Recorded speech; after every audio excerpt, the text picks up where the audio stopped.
नमस्कार, मैं हूं आपके साथ प्रगति शर्मा। 28 से 29 अक्टूबर की मध्य रात्रि को लगने जा रहा है साल का दूसरा और अंतिम चंद्र ग्रहण। चंद्र ग्रहण एक खगोलीय घटना है, लेकिन ज्योतिष शास्त्र में इसका खास महत्व होता है। इस बार इसकी महत्वता और भी बढ़ गई है, क्योंकि ये ग्रहण शरद पूर्णिमा के दिन मेष राशि में लगने वाला है। साथ ही इस बार राहु लग रहा है। चंद्र ग्रहण और क्या बन रहा है, ग्रहों का महासंयोग, क्या है इसका महत्व, क्या है ये संयोग जिंदगी तबाह करने वाला या फिर जिंदगी संवारने वाला, किन राशियों पर क्या पड़ने वाला है असर, ये बताने के लिए हमारे साथ मौजूद हैं हमारे खास मेहमान पंडित अरविंद त्रिपाठी जी। बहुत बहुत स्वागत है आपका। जी, धन्यवाद। आज इन्हीं सभी सवालों पर हम आपसे बातचीत करने वाले हैं और अपने सवालों के जवाब भी ढूंढने वाले हैं। इस बार कह रहे हैं कि राहु लगने वाला है। कहा जाता है कि चंद्र ग्रहण का असर सभी राशियों पर पड़ता है और ऐसे में कई चीजें हैं जिनका ध्यान रखना जरूरी है। इसे कैसे देखा जा रहा है? अरविंद जी, सबसे पहले तो आपसे यही जानना चाहेंगे, कहा जा रहा है इस बार राहु में चंद्र ग्रहण लग रहा है। अगर ऐसा है तो इस परिवर्तन को कैसे देखा जा सकता है और इसका असर कितना पड़ेगा? जी देखिए प्रगति, यह वर्ष का अंतिम चंद्र ग्रहण है। कहते हैं कि चंद्रमा मन का कारक होता है, चंद्रमा मन सो चाहते। जब ये चंद्र ग्रहण लगेगा उस समय स्वाति नक्षत्र होगा और यह मेष राशि पर लगेगा।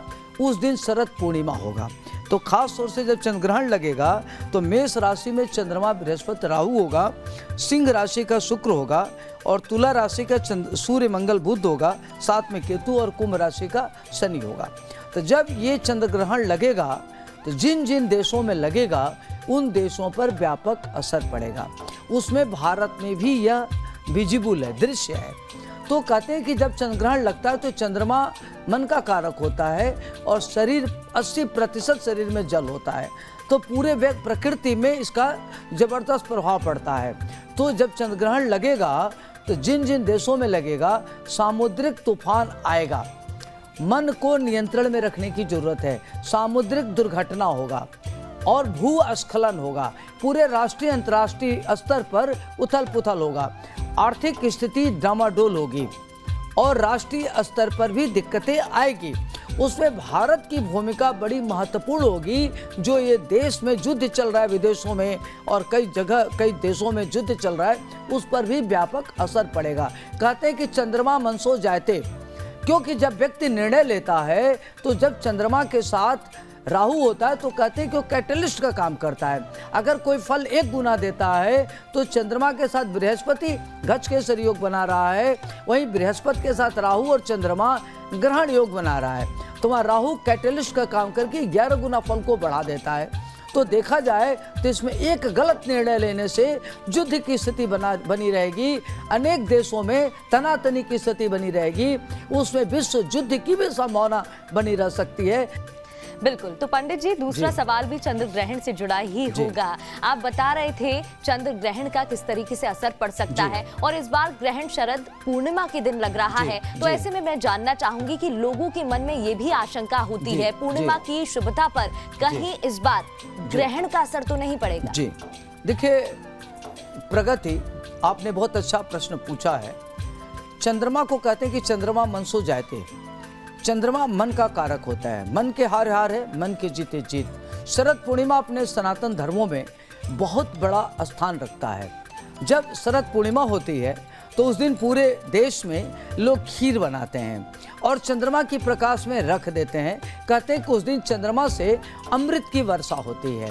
तो इसमें 3 बातें महत्वपूर्ण है कि चंद्रमा बृहस्पति गज केसरी योग बना रहा है।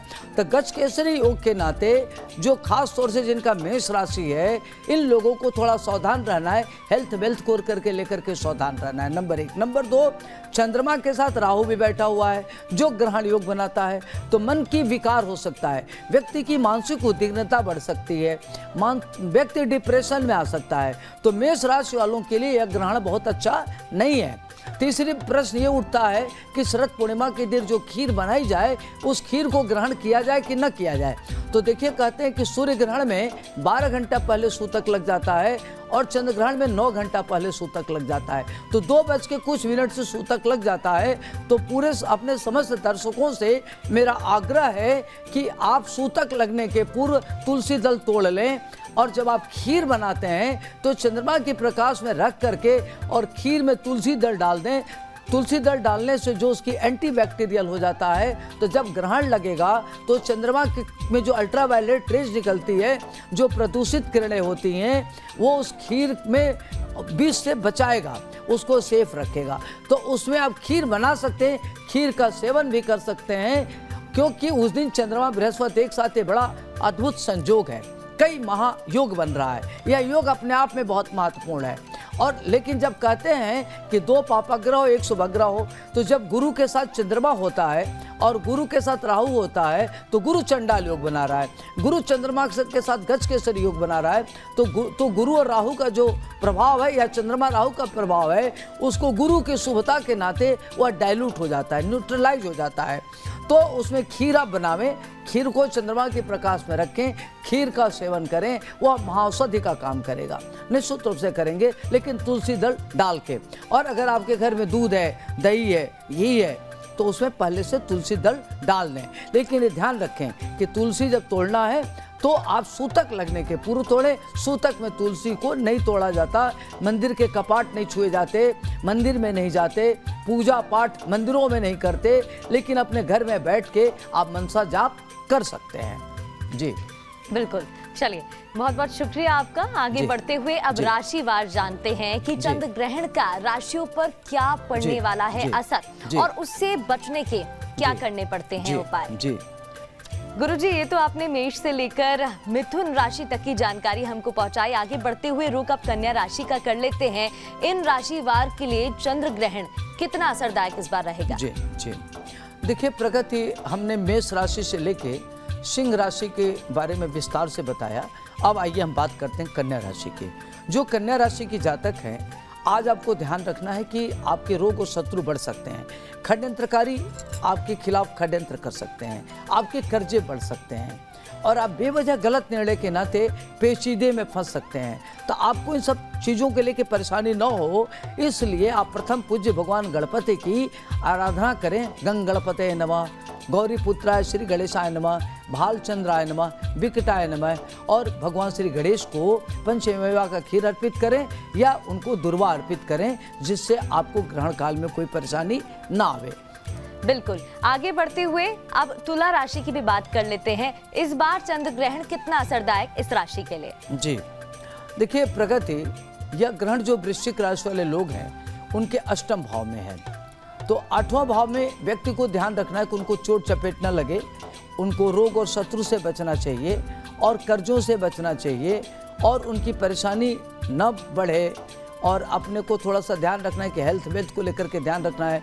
विरोधी सक्रिय हो सकते हैं, अगर आप कोई प्रॉपर्टी खरीदते हैं तो विवादों में फंस सकता है, आपकी लव लाइफ गड़बड़ हो सकती है। तो ये सब चीज़ें आपके गड़बड़ न हो, इसके लिए आपको क्या करना है कि हनुमान जी की आराधना करें, सुंदरकांड का पाठ करें, या चमेली के तेल और सिंदूर मिला करके हनुमान जी के पैरों पर लेप करें, ताकि आपके लिए शुभ हो।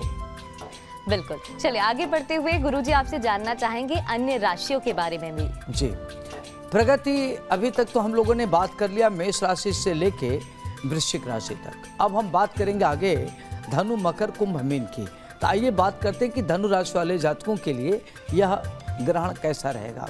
तो जो धनु राशि के लोग हैं उनका भाग्य साथ देगा, भाग्य से उनकी प्रगति होगी, जमीन जायदाद खरीद लेंगे, पारिवारिक की स्थिति अच्छी होगी, माता पिता का सुख मिलेगा, उनका प्रेम संबंध बहुत अच्छा होगा, और अगर वो किसी नौकरी के लिए एफर्ट कर रहे हैं तो उसमें उनको सफलता मिलेगी, शेयर ट्रेडिंग से लाभ मिलेगा, विदेश जा सकते हैं, आध्यात्मिक विकास होगा, आपकी और प्रगति हो। आप विष्णु सहस्त्र नाम का पाठ करें, श्री सूक्त का पाठ करना अच्छा रहेगा आपके लिए। ओम सोम सुमाय नमः मंत्र का जप करें, और गाय को क्या करें कि दाल भरी पूड़ी खिलावें। अब आइए हम बात करते हैं मकर राशि की। तो जो मकर राशि के जातक हैं उनके पिता से थोड़ा वैचारिक मतभेद हो सकता है। जहां आप नौकरी करते हैं, अधीनस्थ और उच्चस्थ लोगों से आपकी बात विवाद हो सकती है। महिला मित्र के द्वारा आप पर किसी न किसी तरह का एलिगेशन लग सकता है, तो अपने को थोड़ा सा केयरफुल रहें। लेकिन आपके कर्म क्षेत्र में विस्तार होगा, आपकी प्रगति होगी, धन धान की स्थिति अच्छी होगी। और अच्छी हो इसके लिए आप क्या करें कि सरसों का तेल दान करें और ओम नमः शिवाय मंत्र का जाप करें। गायत्री मंत्र का जप करना आपके लिए लाभप्रद रहेगा। अब हम बात करेंगे कुंभ राशि की। तो जो कुंभ राशि के जातक हैं उनके लिए इनकम का जरिया बढ़ेगा, आर्थिक स्थिति आपकी मजबूत होगी, परेशानियां दूर होंगी, जो आपके रोग और शत्रु हैं परास्त होंगे, षड्यंत्रकारी विफल होंगे, प्रॉपर्टी को लेकर के जो आपकी समस्याएं हैं समाधान होगी। अगर कोई भी वाद विवाद चल रहा होगा तो समाप्त होगा। आपकी स्थिति और अच्छी हो, प्रॉपर्टी में और वृद्धि हो, कंस्ट्रक्शन का काम आगे बढ़ावें।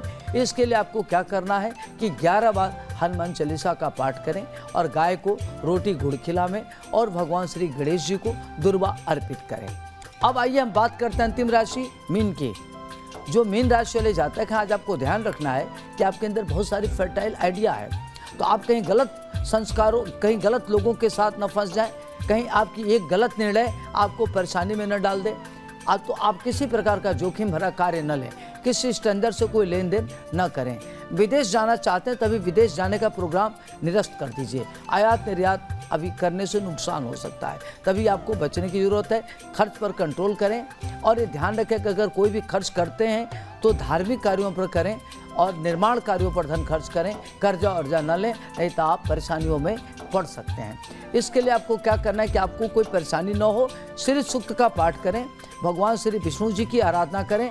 ओम नमो भगवते वासुदेवाय नमः, ओम परमात्मने नमः या ओम श्रीं श्रीये नमः, इस मंत्र का जप करना आपके लिए श्रेयस्कर रहेगा। बिल्कुल, तो ये तो थी राशि की जानकारियां। इस बार राशिवार पर चंद्र ग्रहण अगर पड़ रहा है तो उसका कितना असर पड़ सकता है, और अगर असर पड़ रहा है तो किस तरीके से वो नियम का पालन करके इस असर को कम कर सकते हैं। बहुत बहुत शुक्रिया आपका।